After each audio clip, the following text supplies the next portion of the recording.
Ladies and gentlemen, welcome to today's edition of Press Hour. Today, the world is talking about Sustainable Development Goals, SDGs. The aim of the SDGs is to transform the world through action to end poverty, inequality, protect the planet, and ensure that all people enjoy health, justice, and prosperity. This presupposes that the Millennium Development Goals MDGs have scored a pass mark and have to be sustained. On Press Hour today, we should contextualize the slogans of the United Nations, World Health Organization, and other organizations, international bodies to our local reality in Cameroon to see how far our women in Cameroon have gone. What have they achieved with the MDGs, the SDGs as the measuring rods? And to talk about this topic, we have just the type of metal women that you would like to have on a subject like this one. I introduced to you Barrister Edwan Gumta Tebe, who is a barrister at law. She is a gender activist. You're welcome to our set today, Barrister. Thank you, Killian. Thank you.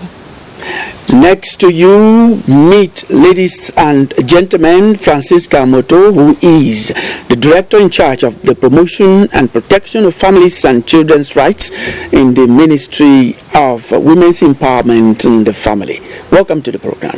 Thank you, Killian. Now, we meet our own Comfort Musa, who is a journalist. She's the coordinator of Sisters Speak 237. Comfort, you know her here. She is a no-nonsense person when it comes to talking about things that we have to know. Comfort, once again, welcome. Thank you, Killian, and good afternoon to you. It's good to be back on Press Hour. We are pleased to have you. Joe Tiemoncho is a super skilled journalist by merit. Joe, you look like a traditional ruler, not very much like a journalist.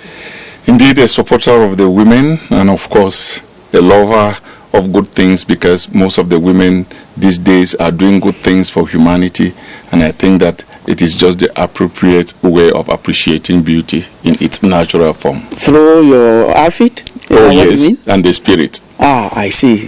Thank you very much, Joe. He is going to prove to us that what he is saying is what he believes in the course of the program.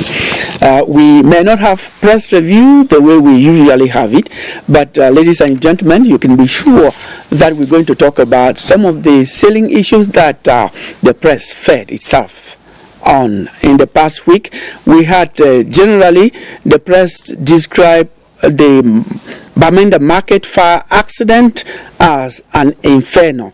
That the Northwest elite in the wake of that launched a fund to assist the victims of the fire accident. Contract of the head coach of the Indomitable Lions, that is Rigobert Song-Bana, came to an end and was not renewed. That was one of the most important things that were talked about by the press during the week. And we had the cabinet meeting on Thursday. That's the end of the month cabinet meeting for February at the Star Building, where the Prime Minister ordered for fast-tracking of the construction of roads infrastructure in the country. And we had echoes of the press conference on the Northwest-Southwest crisis by Barrister Emmanuel Salai, who is taking sponsors, apologists, those who are abroad and in our country sponsoring terrorist acts in Cameroon. He has vowed that he's going to follow them to the end of the world. State functionaries get more on their pay voucher in what some newspapers described as President Paul Biya matching words with action. Those are some of the things that we jotted, given that we did not have the normal press review this week, but we've gone through some of those headlines that featured on most of the newspapers. I'm going to come to the set and we'll talk about one or two of these headlines on the newspapers, beginning, of course, with the journalists. I'm going to start with you, Comfort. So this week, a story that stood out for me and that was captured by many local media houses in Cameroon, of course, is the fire incident at the Bamenda main market. And it's a really heartbreaking story to look at the number of shops that were burnt to the ground and how many families are connected. There's a lot of distress. There are people in the hospital, some who have just fainted, the shock and all of that. And as I read and reviewed these stories, one thing stood out for me: the level of disaster preparedness in our cities, not only in Bamenda. To imagine that fire started around 5:30, and it started on the roof of a small shop. You could see the pictures, one shop, and then in the next 4 or 5 hours you had whole shops razed to the ground. And the question we are asking ourselves is, what is the state of disaster preparedness? Do our cities have really clear and concise disaster preparedness plans? Could something have been done? And definitely something could have been done to contain the fire. Today we're looking at Bamenda. If there is a fire in Bafoussam or in Kwen Market or in Tarikun Market, still in Bamenda, do we have adequate resources to put out this fire? And so the news this week, one thing that I took away was we need, as Cameroonians, to really ask ourselves, are we prepared for disasters? Because disasters will happen, whether you pray or not, whether you hope it doesn't happen or not. Fire incidences in Bamenda, the fire incident was actually the 8th since the start of the year, and it happened to be the biggest. And so it's time for us to really hold administrators to account to make sure that our cities have adequate disaster preparedness plans. And of course, we hope that the Bamenda main market will be rebuilt better. That is what the mayor, the city mayor, has already announced, that it will be a new market that will be built on that spot.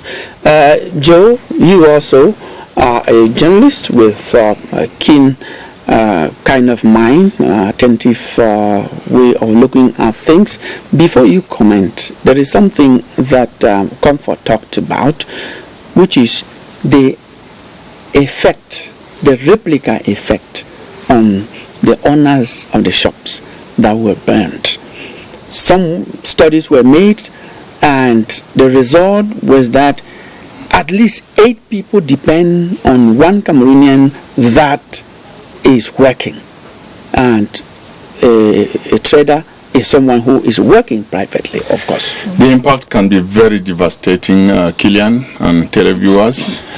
I wish to compliment the move or the subject by Comfort Musa, the Bamenda fire accident, by saying that the initiative taken this far by Minister Felix Mbayu of the Ministry of External Relations is worth supporting, because it is a relief plan that he has put in place for those people of goodwill, Cameroonians or not, to come to the assistance of the victims.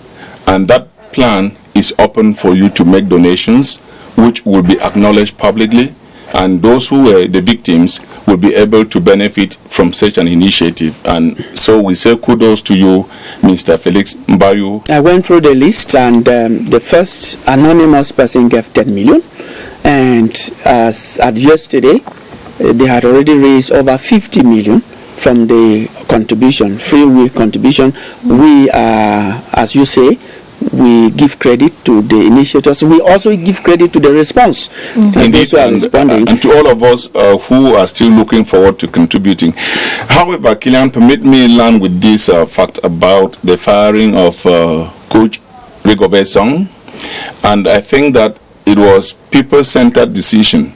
People-centered decision, because if you did an opinion survey meticulous enough within the Cameroonian people, you would realize that an average of 6 to 7 Cameroonians would long for Song to leave. First of all, the fact that the decision was taken is relieving, and if you again wish to remain typical Cameroonian, you would also have the zeal to ascertain that there is the need for another Cameroonian to continue, because the foreign coaches have not been the best. Even if we have won several trophies with them, the fact that Africans are today within Pan-Africanism, thinking Africans and living Africans. It is not as if we are suffering from infiltration from what the West had done so far, but the fact that we should be able to produce and consume Cameroonian, and from Cameroonian to African, because that is the new spirit of Pan-Africanism, which the Kwame Nkrumah started in the 50s. And so if we think Cameroonians, we live Cameroonians, we produce Cameroonians, we eat Cameroonians, we'll have a better society. I also know that, Joe, you are someone who like merit.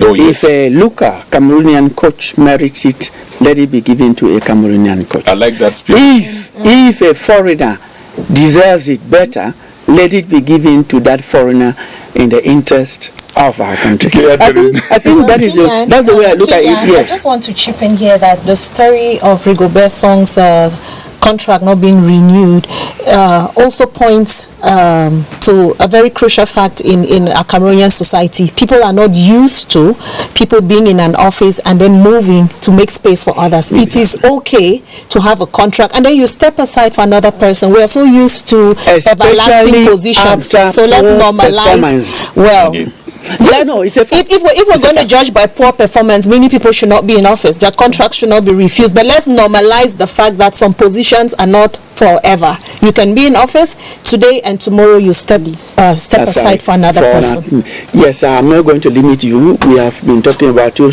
subjects. We started with the fire accident in Bamenda main market, and we have shifted to the non-renewal of the contract of Rigobert Song, the national coach of the Indomitable Lions. After 2 years, the contract was not renewed. He was not sacked per se, as some people are saying. His contract was not terminated. It came to an end and was not renewed. So which of the two topics would you like to talk about? I want to go first to the gender activist, to the event in Bamenda, the fire accident. In terms of that, you see many people suffer. What will you have to say about that? Yeah, Killian, it's quite devastating. When I got the story over the news, it's quite devastating, and the number of families that are suffering definitely or consequently is going to push most of those families to the walls. We're going to start having young girls getting into the streets. You know, we're going to start having women's rights being violated because they can't have a means of sustenance of their own. Sometimes when you are, or not sometimes, but when women are empowered, they have the right to take decisions to make lives comfortable for the rest of the family. But when they find themselves in that kind of situation and they have to start depending now on others, you know, we start getting into those violations that could have been avoided. So I think that the earlier the government comes in to do something, the better to get them back to their feet, the better, so that we could avoid most of this. Now, Madam Francisca Moto, who is the director in charge of the promotion of the family and children's rights in the Ministry of Women's Empowerment and the family. Now, we're talking about family suffering. When you look at it, what interpretation do you give to such an accident? Well, as the previous speakers have said, the experience is devastating and is going to be long-lasting. Of course, we are talking if we have business operators in the markets. Generally, there are people who have not succeeded to have a paid job, and so they found jobs for themselves by setting up businesses. It means that they are totally dependent on those businesses. And maybe one of the greatest issues that touched me particularly is the fact that our business people, especially those in markets, are not insured. It means they have lost everything, and so the state of vulnerability has increased.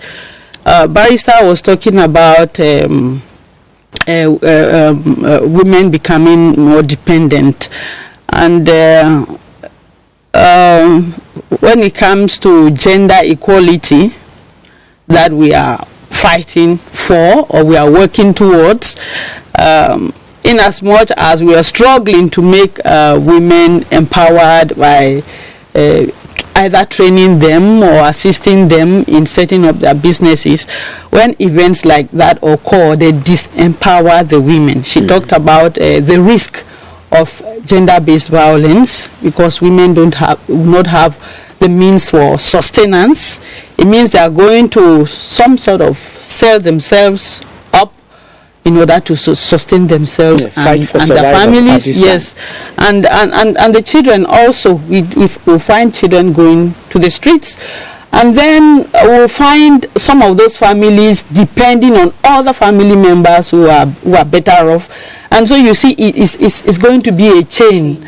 And as she said, she talked of the government coming in. It's not only the government. We've seen private individuals taking up responsibility to assist. It's something that every Cameroonian of goodwill, not only Cameroonians, should put their hands together to assist. And it is it opens our eyes, as I talked about social insurance, for people to be aware that subscribing for social insurance is not expensive as people think. When you have a business, you make sure that you back up the business. When problems come up, the insurance company can see you back on your feet. Thank you very much, Madam Moto Francisca, Director in charge of the promotion and protection of families and children's rights in the Ministry of Women's Empowerment and the Family.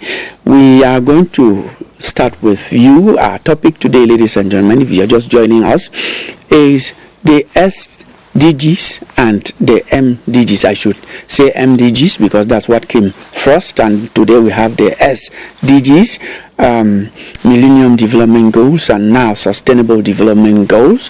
We have a good number of them. How far have Cameroonian women come or gone in fulfilling this in the interest of the Cameroonian woman? We want to contextualize that. And the theme for this year's International Women's Day is Inspire Inclusion. Is that correct? It's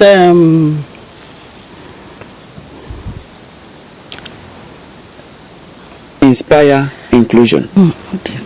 International. Yes, that's the international thing. No, it's talking about accelerating progress. Yes. Gender equality, accelerating progress. And if we talk about Millennium Development Goals, you said during the introduction that they achieved, and that's why the international community deemed it necessary to continue now with the appellation of Sustainable Development Goals. The international community came to a conclusion that the Millennium Development Goals were not achieved up to 70%. There were 8 of them, and so it was necessary to come back to a number of them and extend, because as I said, there were 8. Now we have 17 Sustainable Development Goals, and out of the 17, I'm working in a sector that is gender equality and a promotion of women's rights. We have the 5th SDG, which is gender equality and empowerment of all women and girls. And we know that in as much as there is a specific goal that targets gender equality and women's empowerment, gender cuts across the rest of the 16 development goals. You are asking about the achievement of women. Yes. We could, coming back to Cameroon, one of the major achievements is in the education sector. Because when we look at primary education, for instance, parity rate is at 99%. So for every 100 boys who go to school, we have 99 girls. At the secondary school level, we have 98. It it is true that the particularities with regions, especially the northern regions, the 3 northern regions, where school attendance is low, but generally parity at the secondary level is up to 98. Then at the... Talk about the percentages. Let me share what the minister, I want to quote him because I know he cannot vomit me when I talk about him. He said the rate of education in Cameroon is over 100. And this is his explanation. That at the basic level, there are so many children whom we know they don't go to school. That's a fact. But as they grow older, we have so many adult schools. And those adults now, they catch up at the old age. And when you look at Cameroonians as a whole, you discover that almost everyone has been educated, adult schools, some other kinds of education. This is how he explained to me and convinced me that all those figures of 87 and the rest, actually they are statutory, but when we look at it deeply, we see that education in Cameroon is over 100%. Yes, you talking about education. Let someone else will talk about another one. Education is the 4th SDG. Now the first is poverty reduction. So can we say we've made progress? You say some other person. Well, when it comes to, if you permit me. Yes. Go ahead. When it comes to poverty reduction, we can say that we've made progress. I don't have the figures in mind, but the poverty index has reduced if we compare with the figure we had around 2010 and now. So we have progressed, and women have a great role to play because about 76% of food that we have in our local markets is produced by women.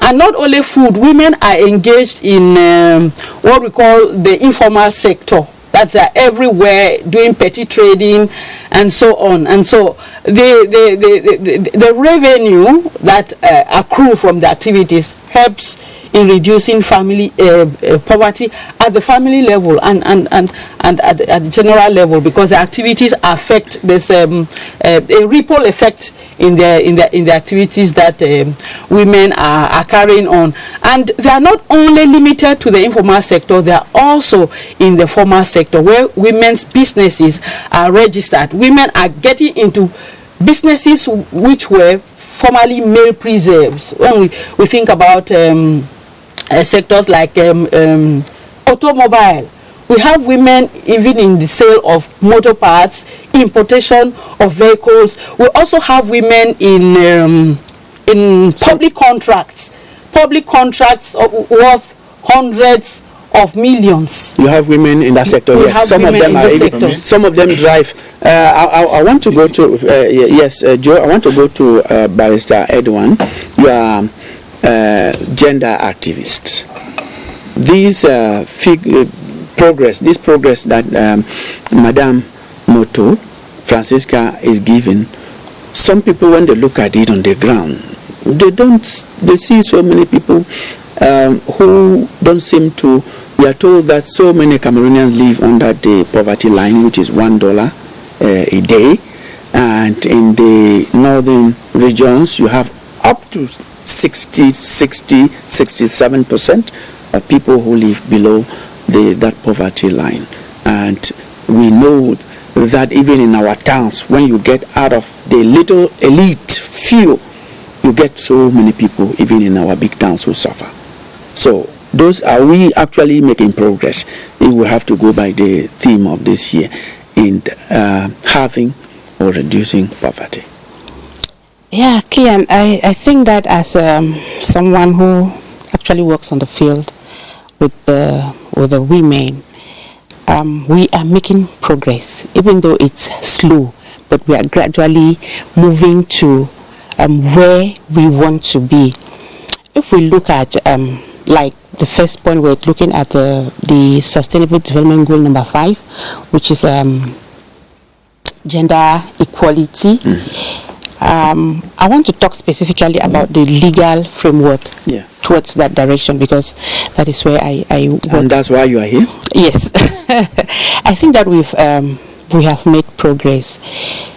If we look at our penal code, let me get that example because that's the most recent law that was amended, which actually has some gender considerations. In 2016? Because before, yes, this 2016 law that was revised.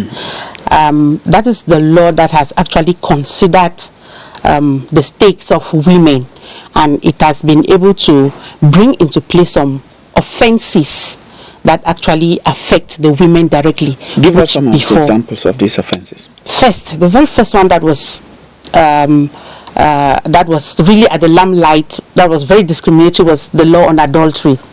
Before, we used to have that law on adultery that was very, very discriminatory against the woman. We said initially, a man would be punished for adultery if he was caught perpetually and in his home.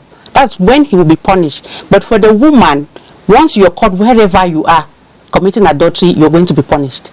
So we realized that the scales were not balanced. But with this new law, everybody has been put on the same scale. So either the man or the woman, wherever you're caught committing adultery, you're going to be punished. We're also going to look at the law of eviction from the matrimonial home. That's a new law that was brought in place, which never existed before. So a woman cannot be that you cannot be evicted from your matrimonial home without following the right legal procedures. Like before, in-laws could just come beat up a woman and send her away. That carry your things and go. We don't want you in this marriage anymore. But with this new law put in place, you have to follow the legal procedure. You're either filing for a divorce, you're either filing for an annulment of the marriage, or whatever procedure you want to take. But it must take the right procedure before the woman can be sent away from the matrimonial So the home. message you are sending to women who are going through violence and those things is that if it ever happens to you, they should come and meet the likes of Barrister Edwin Ngum, Tebe, and some others. That's what you are telling us. Yes. So I will give anyone your number if I get out of here and they're asking me, where is that lawyer? I'm going to meet her. So I will give your number, and I have a good number of you who have been coming to Presa. Okay. So no one should just come up one day and evict you as a lady, as a woman from your matrimonial home, and you keep going and crying. You should come up and meet counsel. Briefly, a point on poverty reduction, which Madam the Director Moto talked about.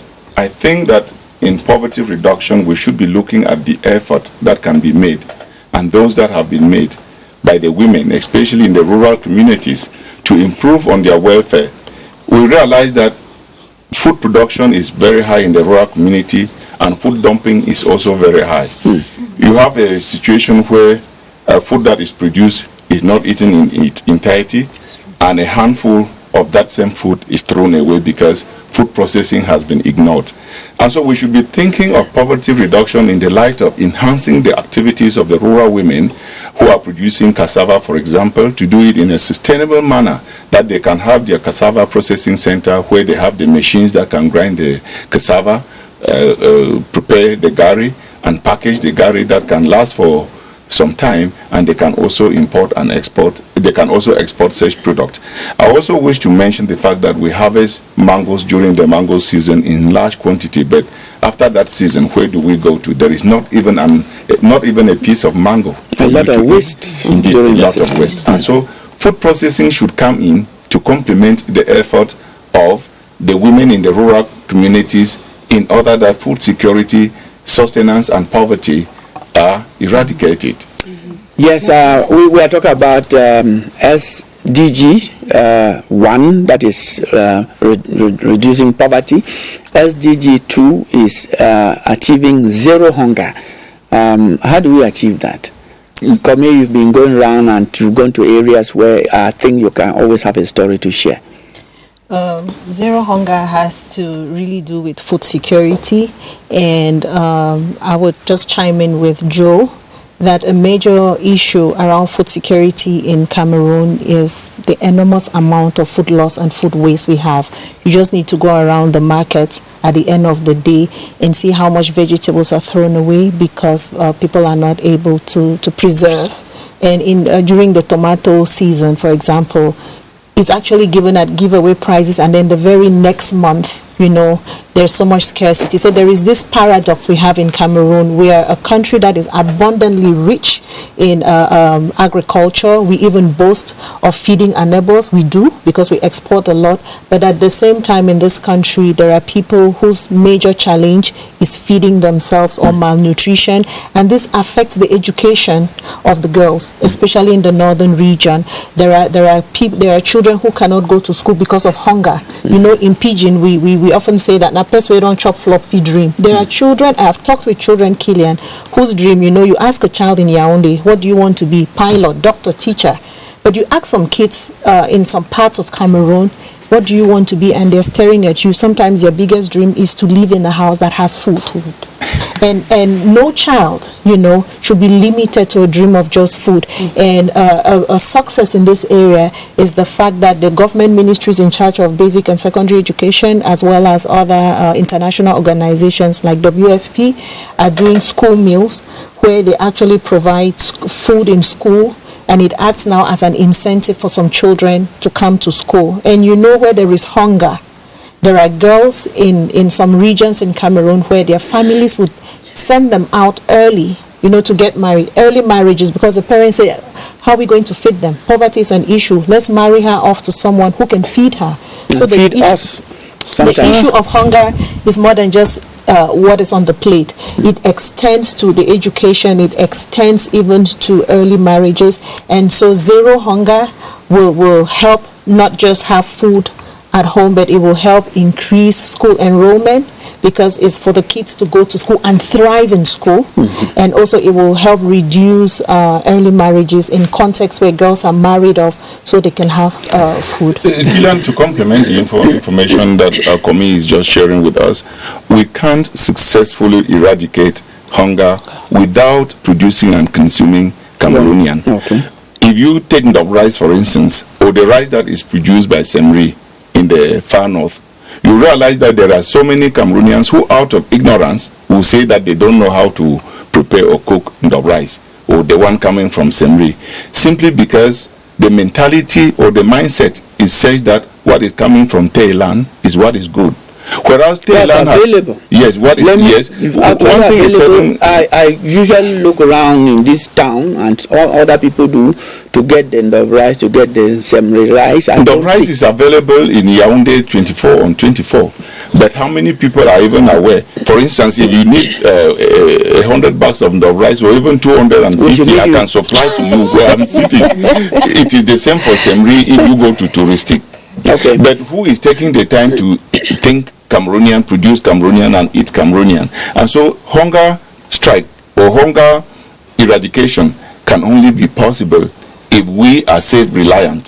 Self-reliant in that we produce what we are capable to eat.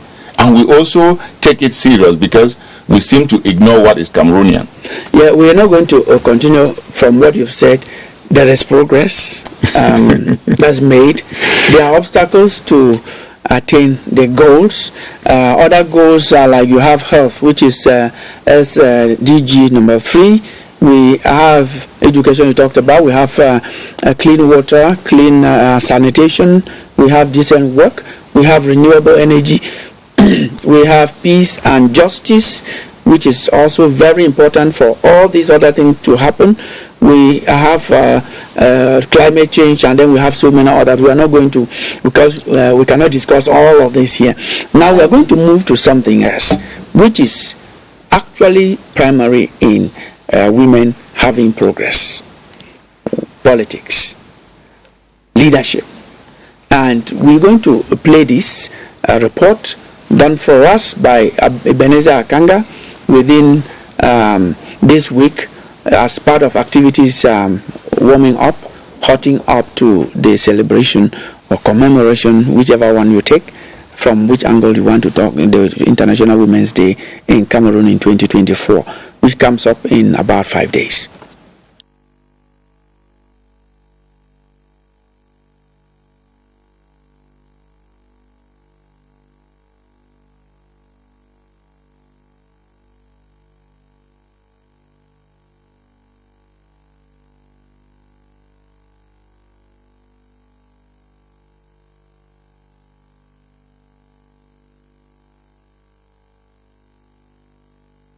Now you will bear with me that there are women ministers today in our country. We can count about 10 to 15 women ministers today. Meanwhile, it never existed before. We can also count about so many women in military. It has never existed. We can say the regime in place is doing so many things to promote the right of a woman. At the economic level, the Cameroonian woman is more and more being rendered autonomous, while in the domain of politics, the woman is emerging. The participation of women in politics, the number has increased. We go right to the local level to sensitize women to register and vote. At the economic level, yes, we talk about women who are chief of enterprises and they take decisions. Of course, there is still much to do to fully empower the woman, but the path covered is appreciable. Wow. Kami? That is to say women should sit and then clap. No. I don't think that calls for a big round of applause because yes, there's some progress. Today we have more female ministers than we did many years ago. There are more women in parliament, but the progress is at a snail pace because 64 years after independence in Cameroon, public leadership, top leadership is still very patriarchal. The gentleman in the interview was talking about, we have more women in military, we have more women in government, but at what level? Kilian, I give you some figures. In Cameroon, out of 58 senior divisional officers, we have one woman. Out of 360 in the subdivisions, you have 28 women. We're looking at 1:57. In parliament, currently we have 61 women in parliament and 119 men. We're talking 64 years after independence. At the Senate, you have 33 female senators, 28 were elected, 5 were appointed. So in all, we have 94 female legislators in Cameroon out of 280. These numbers push us to question the political will to really promote gender equality, because most of these positions is not it's not a competition, it's not a test that you write. We've never had a female governor, and year in, year out, you have women going into ENAM who sit for the same exams as their male counterparts. Why not appoint a woman? Why not appoint more female SDOs? And even in the ministries, I was smiling when you said we have many female ministers. In which ministries? Most of the time you have women in the ministries that social affairs, basic education. There are key ministries, Minat, for example. You've never had a woman there. You've never had a female prime minister. We are here at CRTV. There's never been a female GM. Is it that all these great women... have female GMs elsewhere? No, Kilian, wait. Not only CRTV. Many state corporations. Many state corporations. Camtel has a very successful... For everyone female petrol depot. Please listen, we are not saying that these women do not exist. We are saying that you have 1 out of 58. For every 1 female GM of a state corporation, I can count 7 men. We're saying the numbers are there, but they are very, very low, and something should be done about it, because what about this it's by the political discretion to appoint this women. Don't ask the question. The woman in politics is the woman in that. You're not asking her a question, yes. No, you're not asking her the question. You want to give your... The place of voting will come, Joe. You want to develop your point. But we were saying there are appointments by... There are positions by appointment, Joe. Get the point. There are positions that it's by appointment. And for 64 years in Cameroon, we've not had women at certain positions that takes just someone's appointment. Is by merit and age. So you're saying the women are not old enough or not competent enough? Yes, you cannot allow a senior divisional officer who has put in more years and is more competent, and you appoint a man who is just beginning because you want gender Are you saying mainstreaming. in Cameroon we don't have women who are senior enough, Give their names. qualified If enough? you have a woman who is a senior administrator, who would have had that opportunity, you say it. Because there is merit. There is merit to the policy But makers. this is what we are saying The year decision in, makers. year out, that there are graduates from ENAM who are competent, who have put in the work. Why are these women not being Don't called? forget. For me, we agree. I think Merit it's important to find out the statistics, because to be appointed a civil administrator, you must have done civil administration in ENAM. And sometimes you will find only one woman among 20.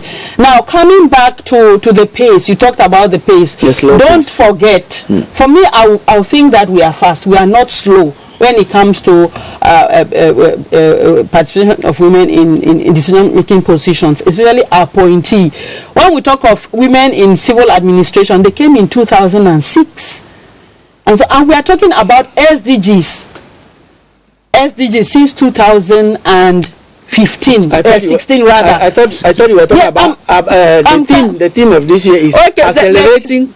No, the progress. theme is Accelerate. I went out of memory. It's invest in women, accelerate progress. Yes. It is true. While we accelerating progress, we should look at where we come from. The first time we ever had a women civil administrators or in territorial command was in 2006, and then in 2012 we had the first female senior divisional officer. So that's good And enough. we had 2024. we had two, and it's then good one enough. went on retirement. We are not saying it's good enough, but we are saying that we have been making progress. And that you need to consider the And career the- profile.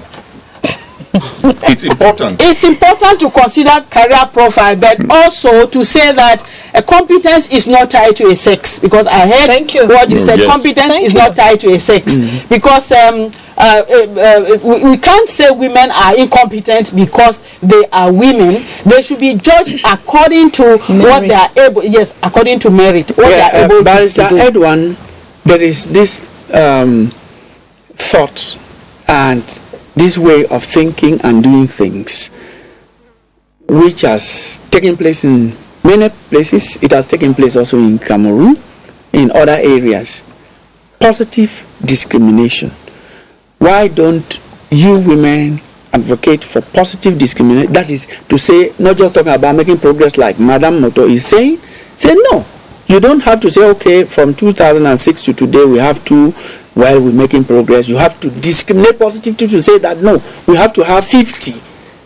Not to wait for women, because at the time that they are also growing, men are growing, and it's a kind of maybe men will always be ahead. I think that point we need to argue on it a bit. I think that when we talk about equality, men and women, if we have accepted the concept of gender equality, then let's go for it.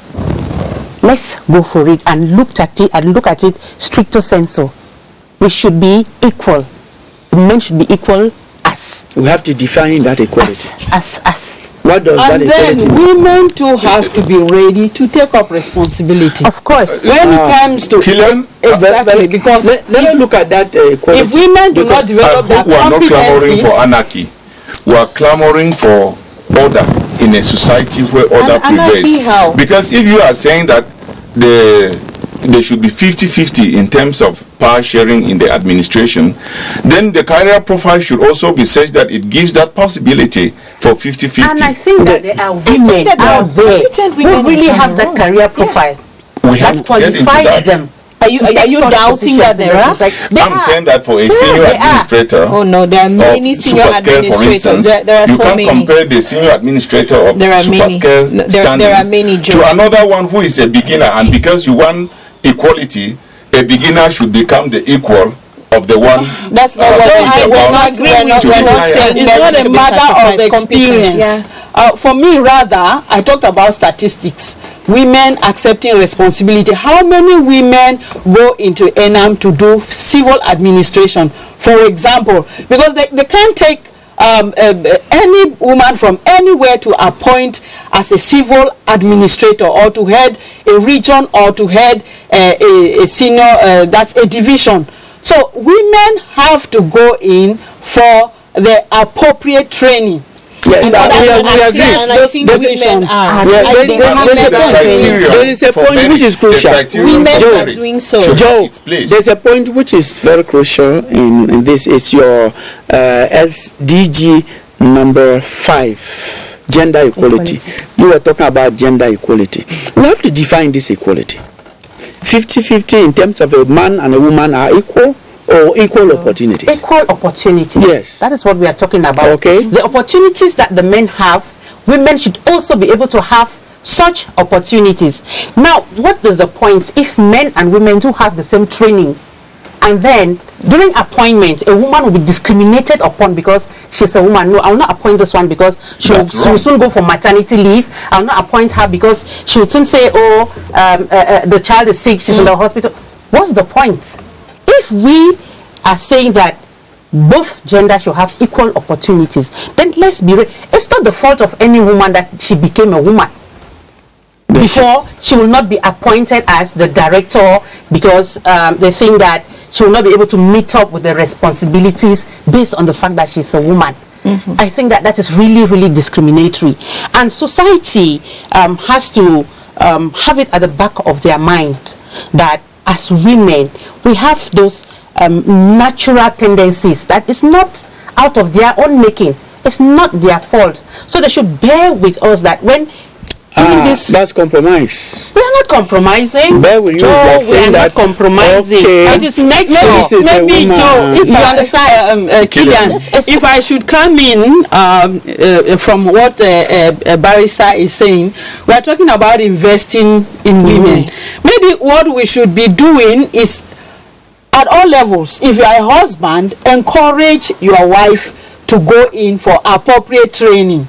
Right. Now we are here talking about decision making, leadership. Effectively, Now, because I you mean- have to get you have to get the skills. In the Ministry of Women's Empowerment and the Family, we drafted a manual on women's political training.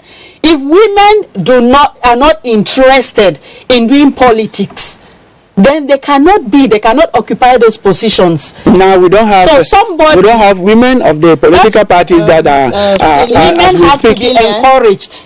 Women have to be encouraged. If I may, we could take this debate in all directions, but if we want a Cameroon that is inclusive, if we want to inspire inclusion, one thing we must always do is look around and ask who is missing in this room. You cannot have a group of 58 SDOs and there is just one woman, and you don't ask yourself, why do we not have women in this room, especially if it has been going on for decades? A visionary leader would ask, what are we not doing? Because when you don't have women in the room, trust me, as a country, we are losing a lot, because there's something that women bring. So whether all this debate, will not take us forward, we need to sit in the parliament and ask ourselves, why do we have only 61 women? What can we do to bring more women? Because the truth of the matter is that exclusion will always lead to social friction. That's why sometimes you sit in a room and then you ask yourself, why is there no Anglophone in this room? Why is there no person with disability in this room? That's the vision of inclusion, to make sure that we interrogate our own biases. Because if the leaders, if there are no women, that's very important. they may not even think about bringing other women. So let's take these statistics and stop justifying and sit back and ask ourselves, why do we not have more women as leaders of state corporations? Barrister Edwin, as an activist, I think you should take this point and then go to the junctions, go to the institutions, and then question those people and make sure that there is that inclusion that Comfort is talking about. I know you can do that. And the Ministry of Women's Empowerment and the Family is doing that on a regular basis. Killian, one thing is certain, that we should not, in the strive for equality, ignore the profiles of merit in the quest for post of responsibility. Yes. I say so because we simply imagine that it should be 50-50. But when we get to the ground and we realize that the men had been there before, and you cannot create a revolution suddenly by taking away those who are there by order of merit to bring in the fresh ones who are ladies, simply because you want to create gender equality. It will rather bring social anarchy. And we should work Well, with it. social They were friction. not there by order of merit. They were there because the society, Because of privilege. Because of the Exactly. male. Exactly. You were It not was there, a- you it were was not a there male's yesterday. world. You were not there yesterday to train. Because the and we men were there decided yesterday to and we put did the us training. behind. As you come in today, you should not imagine that because we did the training yesterday when you were not there with the men, you should What, simply what, take what they are us away. saying, Joe, Something interesting what they are It should be saying, last year. sustainably, it should be sustainably managed. what they are saying, It should in not what, be in there. what I've raised, which so many of them just echoed, they've not developed, is that for that to happen, equality in terms of equal opportunities, Yes. right? There Yes. should be positive discrimination, and it doesn't consider what you were talking about. A discrimination is a discrimination, No, whether positive. positive or negative. Even What before is going to discrimination is discrimination, derogatory. Killian, we're The- saying you can still get Discrimination is into derogatory. the It doesn't- database of it hurts. contact and see It hurts, competent and I will not women. like whether positive or negative discrimination. There are competent There should be women that who are- sense of who are justice. overlooked. There should be Come sense in, of justice and competence. Joe is making a point which we have to clear. You will not sit on a chair when you have an invalid, someone who is physically incapacitated, Right. just because both of you are human beings and you must have, you have no, space. I'm not talking about irrational human beings. That is called positive discrimination.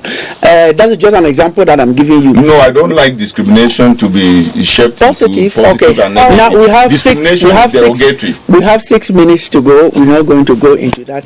When we come here, we are not talking to ourselves. We are trying to talk to the people who are watching us, and there are so many of them.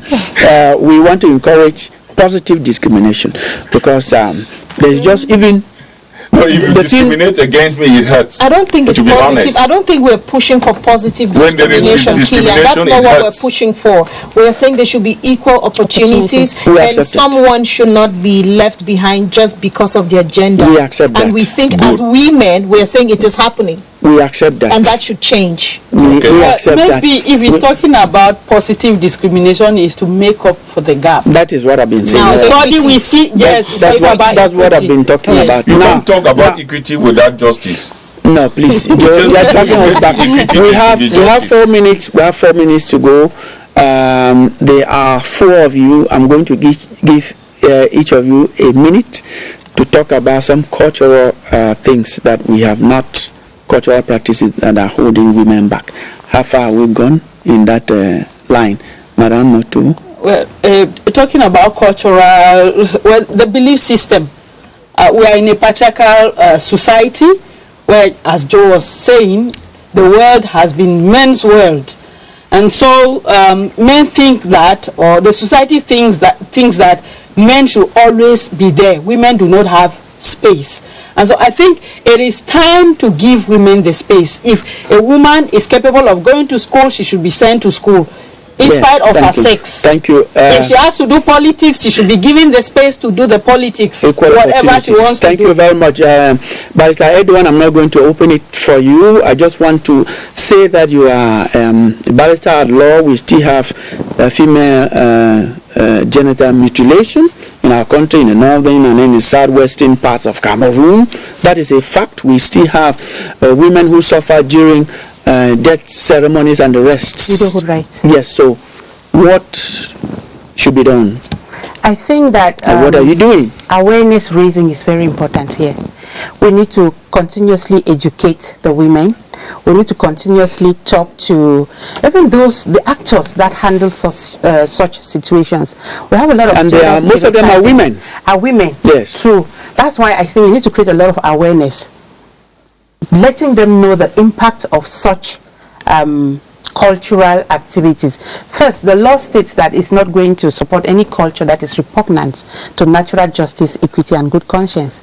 And so most of those cultures are being eradicated gradually. If we take an issue of, let's say, widowhood rights, and for example, you can file a suit for assault based on that.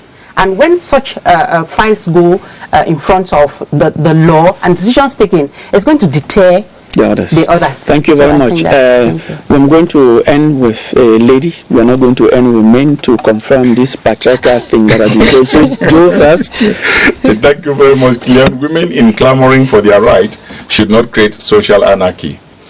And we, the men, should know that they are our development partners and build their potentials to come up in such a way that we will not be dying younger out of stress and leaving them, so that we can be able to manage even old age together without much ado. And so for cultural practices, those that are pejorative, I would say they should be eradicated in the light of natural justice, good conscience, and the rule of the law. Thank you. The last word to a lady, Comfort.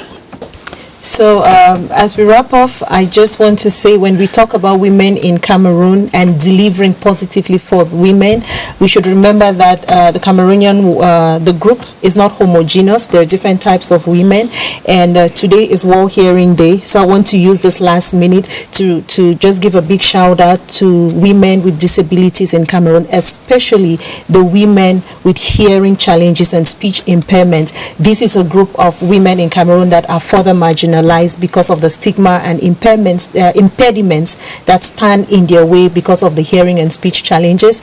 And so I'm using this last minute to just amplify their needs and ask us to focus on all groups of women in Cameroon. Let's not leave behind the women with disabilities. Thank you very much. An extra for you, Mrs. Francisca.